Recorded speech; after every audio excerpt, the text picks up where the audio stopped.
Welcome to the Read Along, a mini book club for your ears. I'm your host, Scott. I'm your other host, Anita. And join us on a journey through a good book, one chapter at a time.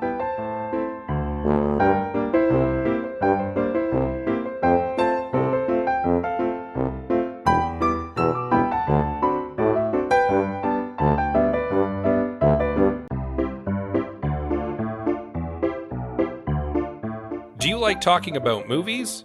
Do you like talking about mediocre movies? Do you like talking about how you could have fixed mediocre movies? Well, I certainly do, and you can listen to me, Scott C. Bourgeois, along with my co-hosts Greg Beaver and Liam Creswick, as we give our notes, and I have some notes. You can follow it now on your podcatcher of choice or support it by visiting patreon.com/IHaveSomeNotes. Had a good eating weekend. We had a very good eating weekend. My birthday is up and coming, Yes. But because I'm going to be out of town briefly, the weekend closest to my birthday, we kind of did something a little early. And so we barbecued some steaks one day, and then we got ribs the next day. So So we invited some friends over, like a bring your own meat kind of barbecue. Scott's annual steak and scotch birthday. And that was lovely. We had some friends over. We ate delicious steak. Celebrate my birthday very similar to Ron Swanson, apparently. There's a theme. So we ate really well there because friends steaks. showed up with like sides and treats, and Scott went out and bought some very good steak, And special occasion steak. cooked them exceptionally well. You really did. They were very They tasty. were very tasty. And then we had the family birthday the next day. Yep.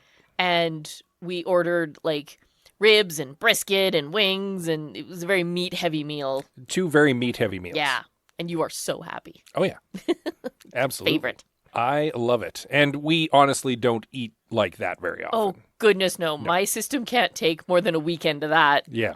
I would be an unhappy person for a while.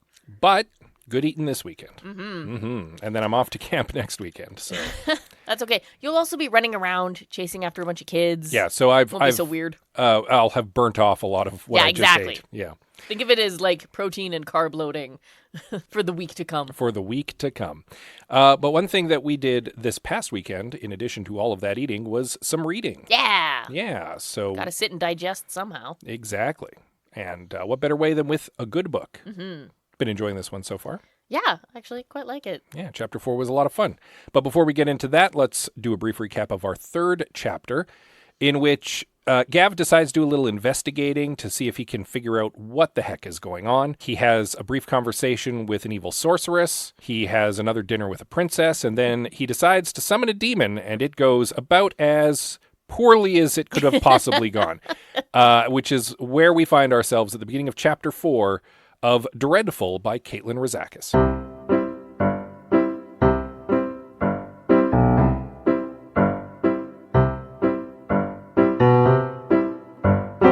I've titled my notes on this chapter, Running and Garlic. That's what this chapter is, running and garlic. Well, it starts out mostly about running. Oh, yeah. Yeah. We'll get to the garlic. But yes, let's start with the running. So I was saying Estegoth last chapter, but along with like Sirico, I'm wondering if it might be Estogoth. Oh, yeah, could be. Hard to say.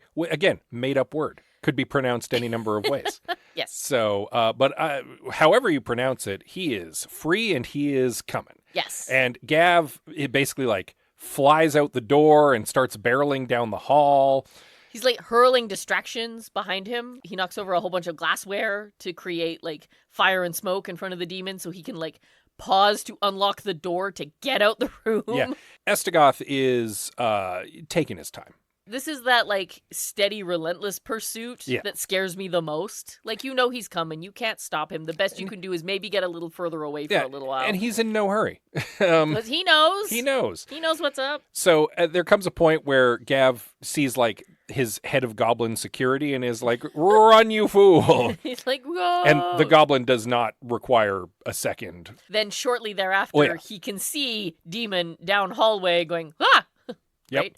And then gets to like the princess's room and is like, you with me, let's get out of here. It's like, oh my God, the princess, I have to save her. Basically, yeah, his instinct is, I need to rescue the princess. And thank goodness that she recognized the tone of urgency. Yep. in his voice and didn't try to be all obstinate and I'm not going anywhere. Because who knows? Nope, she recognizes the situation immediately and is like, nope, I'm safer with that guy. I genuinely don't know. Is the demon specifically after Gav?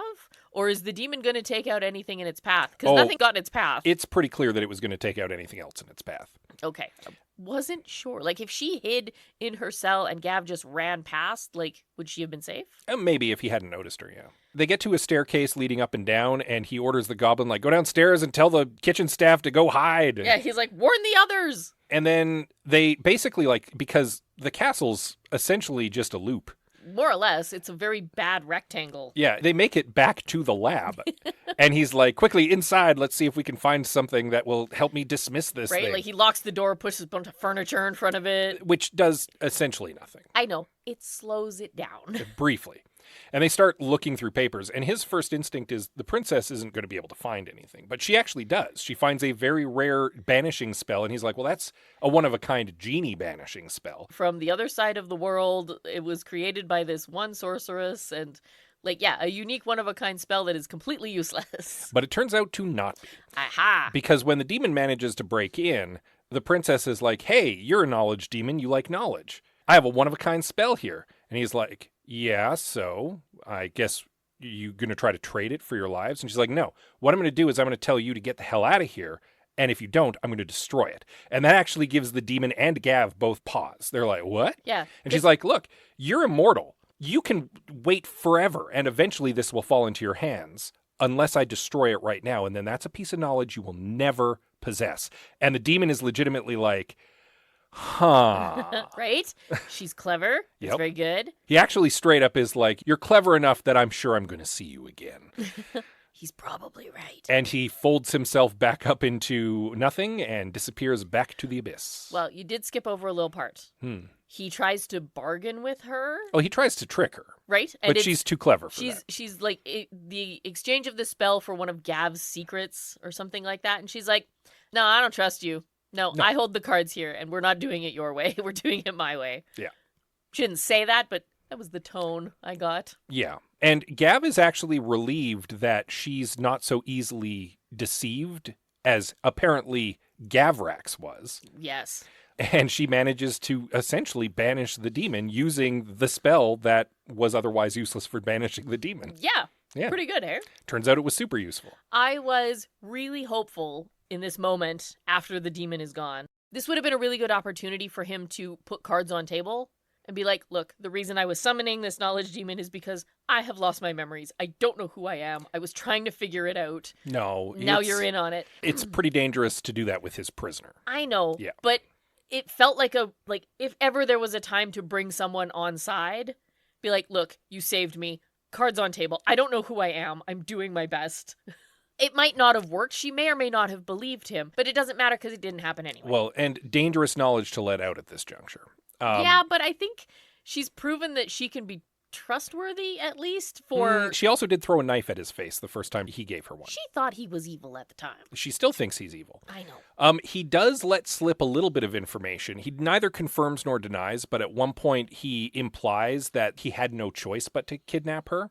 And she's like, oh, you're making it sound like someone else made you kidnap me. And there's a beat, and she's like, wait, did somebody else make you kidnap me? Well, which is true. Which is true. And she's clever enough to piece that together, but he neither confirms nor denies. He deflects and changes the subject. He does level with her enough to say, look, I needed to know something, so I summoned a knowledge demon. It just did not go well. It did not work. She does note something as well, which is that he tried to help her and protect the guards. Actually, she would have probably been fine in her cell if the knowledge demon had run by because Sirocco was fine.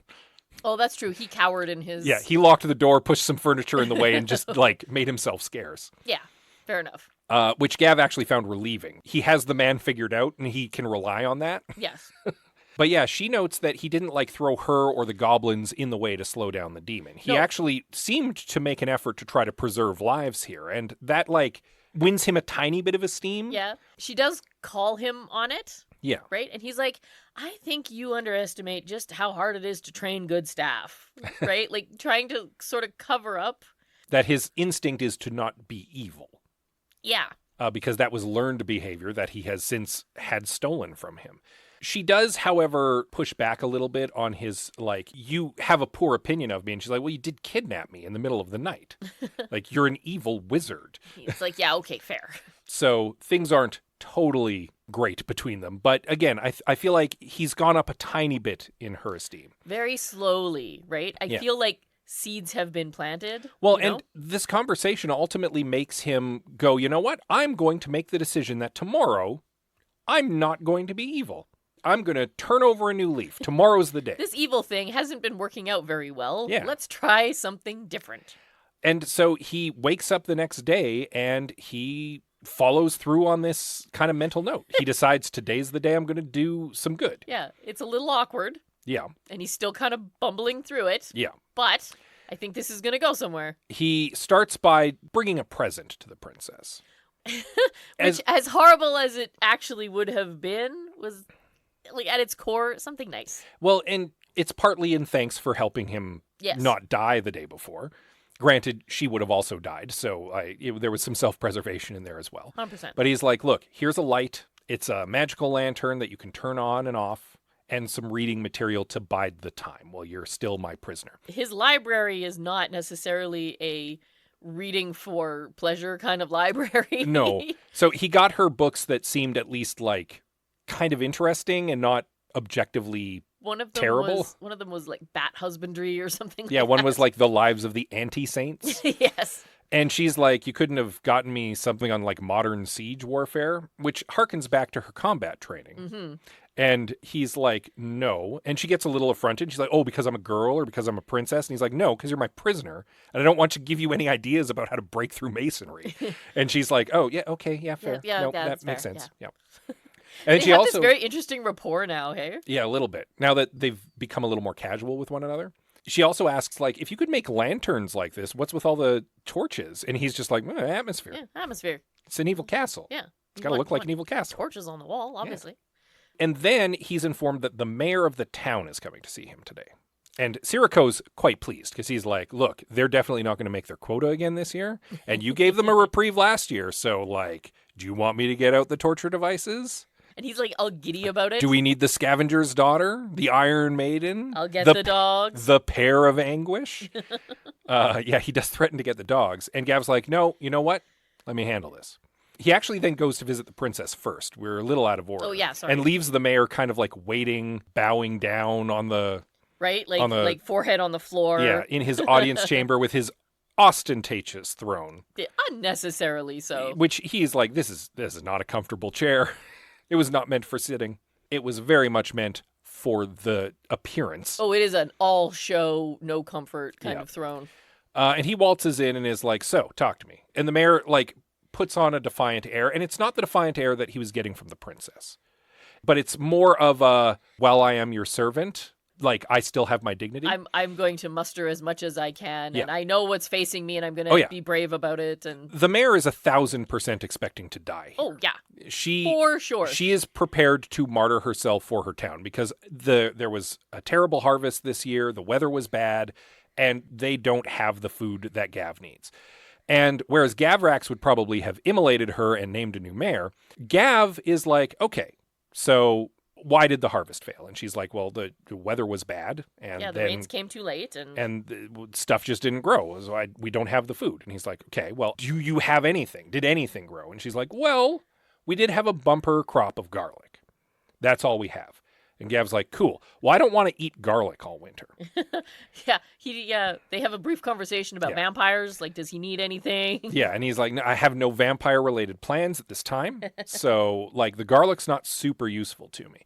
I also don't want to starve, and it seems like punishing you in the town is not going to get us any food. So, pretend for a moment I disappear, and the castle disappears, and all you have is a town and a pile of garlic. How do you solve this problem? And she, like, legitimately thinks about it for a minute and is like, well, I guess we could, like, throw a garlic festival, and then we could get some trade, and that might give us enough coin that we could buy the food. It might attract some travelers that would give us some coin. Yeah, exactly. And then we could potentially buy the food that we need. And he's like, cool beans, you have a week. And she's like, to plan a garlic festival? He's like, yep, yeah. I expect a report tomorrow. Off with you. And she's like... But the town is like a shambles. And he's like, yeah, you should probably spruce that up. Again, you got a week. Let's go. Snap, snap. And she's like, oh my God, I've got so much to do. She's so thrown by that. Because again, she expected to come here today and be killed. I know. And instead, she's just been told to plan a festival. Crazy task. And she doesn't know what to make of it. It's wonderful. But Gav's quite pleased with himself. He's like, oh, this good is so easy. For the record, I would 100% attend a garlic festival in a town like that. The food would be so good. Yeah. And I know this is a big deal because if you look at the cover of the book, at least the one that we have, there's little cloves of garlic. Indeed. Like full bulbs of garlic, like just worked into the pattern. And I'm like, oh, this garlic festival is a thing now. Oh, yep. Excellent. Town full of garlic. He's going to be the garlic wizard or something. Maybe. Who knows? Maybe the other evil wizard is a vampire and it will come in handy. So that would be amazing. But that's kind of where the chapter ends, with Gav having his first taste of just not being an evil dude. Yeah, actually being like a decent ruler. Yeah, sort of. Taking the time and making the effort to just like do a good thing and like comes out of it feeling kind of good about himself. Yeah, I can't wait for that to go horribly downhill. I mean, it's gonna go wrong because he's still involved in an evil scheme that he can't exactly just nope out of at this point. Right? Yeah. So maybe we'll see what happens next as the Garlic Festival starts to get planned. That'll be Chapter 5 of the novel, which you'll want to read up on in time for next week. In the meantime, of course, as always, you can give us a little rating and a review. Because we love and appreciate those. Indeed. You can also reach out to us via social media. Oh, we have a whole collection. We are on Facebook, Instagram, Goodreads, and Blue Sky. We are at the Read Along for most of them. Yes, we are. You can also reach out to us via email. Oh, yes, please. You can find us at thereadalong@gmail.com. And with that said, as always, we love you very much, and we'll see you next time. Garlic Fest 07.